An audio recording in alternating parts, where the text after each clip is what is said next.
सोचिए जरा, एक ऐसी दुनिया जहां बाजार सजे हैं सोने से, चांदी से, मसालों और रेशम से, हर तरफ चमक दमक है। लेकिन इसी भीड़ में एक ताजिर ऐसी चीज बेचने निकले जो इन सब से कहीं ज्यादा कीमती हो। एक ऐसी शे जिसका कोई वजन नहीं, जिसे छुआ नहीं जा सकता, लेकिन जिसकी बदौलत कहते हैं बादशाह ताज पहनते हैं और फकीर तख्त नशीन हो जाते हैं। हाँ, बात हो रही है हिकमत की। आइए आज इसी ताजिर की कहानी सुनते हैं जिसने अकल का सौदा किया। कभी सोचा है कि क्या एक अच्छे मशवरे की वाकई कोई कीमत हो सकती है? मतलब क्या चंद लफ्ज किसी की जान बचा सकते हैं या पूरी की पूरी सल्तनत को तबाही से रोक सकते हैं? शायद ये सवाल अजीब लगे, लेकिन इनका जवाब छिपा है एक नौजवान की कहानी में।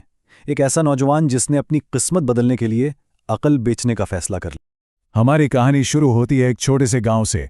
यहाँ एक नौजवान रहता था, फारिस, अपने वालिद इमरान के साथ। उनकी एक मामूली सी किराने की दुकान थी, आमदनी बस गुजारे लायक, लेकिन बाप बेटे की जिंदगी में सुकून था, खुशी थी। फारिस ने अभी दुनिया के ऊंच नीच देखे ही कहाँ थे। उसके वालिद ने हमेशा उसे अपनी शफकत के साए में रखा, हर मुश्किल से बचाकर। फिर एक दिन अचानक सब कुछ बदल गया। इमरान इस दुनिया से रुखसत हो गए और फारिस के लिए जैसे पूरी दुनिया अंधेरी हो गई। अब वो बिल्कुल अकेला था। घर की, दुकान की सारी जिम्मेदारी अब उसके कमजोर कंधों पर आ गई थी। अब देखिए, फारिस जहन का तो तेज था, उसमें कोई शक नहीं, लेकिन वालिद का कारोबार उससे संभाला न गया। गाहक आते ही नहीं थे। आखिर थक हार कर उसने दुकान बेच दी। सोचा चलो बड़े शहर चलते हैं, वहां कोई नया काम शुरू करेंगे। मगर बड़े शहर के खर्चे भी तो बड़े होते हैं ना। उसके पास इतना पैसा ही नहीं था कि कोई ढंग का काम शुरू कर पाता। फिर एक दिन बैठे बैठे उसके दिमाग में एक अजीब सा ख्याल आया, मेरे पास मालो दौलत तो नहीं, लेकिन अकल तो है, क्यों ना इसी को बेचा जाए। और बस उसने बाजार में एक छोटी सी दुकान किराए पर ली और बाहर एक बोर्ड लगा दिया, अकल बराए फरोख्त। सोचिए जरा, लोग आते, बोर्ड पढ़ते और कहका लगाकर आगे बढ़ जाते। किसने सुना था भला अकल बिकते हुए? लेकिन फारिस को अपने इस अनोखे ख्याल पर पूरा यकीन था। फारिस हार मानने वालों में से नहीं था। वो रोज ऊंची आवाज में सदा लगाता, सुनो भाइयों सुनो, अकल ले लो, किसी को भी कभी न कभी अकल की जरूरत पड़ सकती है। लोग हंसते थे, उसका मजाक उड़ाते थे, लेकिन धीरे धीरे उसकी इस अजीब दुकान का चर्चा पूरे शहर में होने लगा। और फिर एक दिन उसकी दुकान पर एक ऐसा गाहक आया जिसने फारिस की किस्मत का पासा ही पलट देना। तो हुआ यूं कि इसी शहर में एक बहुत अमीर लेकिन हद से ज्यादा कंजूस बूढ़ा रहता था। उसका एक ही बेटा था, मुनीर। दिल का तो अच्छा था, लेकिन थोड़ा कह लें कि सादा था। एक दिन मुनीर बाजार से गुजर रहा था कि इसकी नज़र फारिस की दुकान पर पड़ी।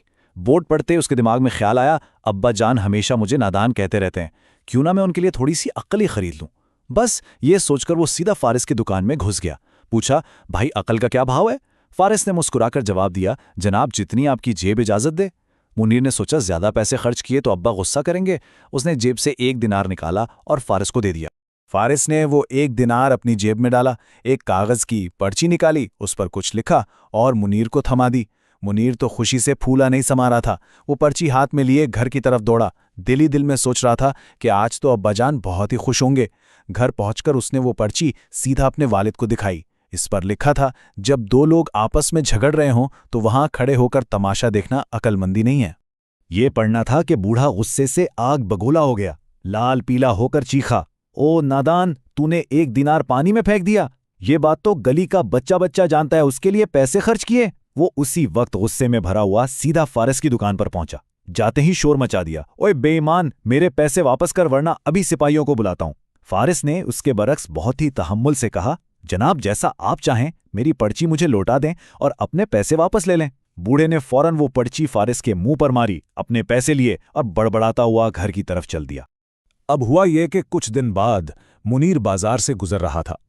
इसकी नज़र पड़ी कि खलीफा की 2 खादमाएं एक तरबूज के ऊपर बुरी तरह झगड़ रही हैं। एक कह रही थी ये मेरा है, तो दूसरी चिल्ला रही थी नहीं ये मेरा है। अजीब इत्तेफाक देखिए, मुनीर को फारिस की वो नसीहत जिसके लिए उसके वालिद ने इतना हंगामा किया था बिल्कुल भूल चुकी थी। वो वहीं खड़ा होकर तमाशा देखने लगा। बस यही उसकी गलती थी। दोनों खादमाओं ने जैसे ही उसे देखा फौरन उसे पकड़ लिया। तुम गवाह हो। मुनीर बेचारा ऐसी सूरत हाल में बुरी तरह घबरा गया। कुछ सोचे समझे बगैर बस हाँ में सर हिलाया और वहां से पतली गली से निकल गया।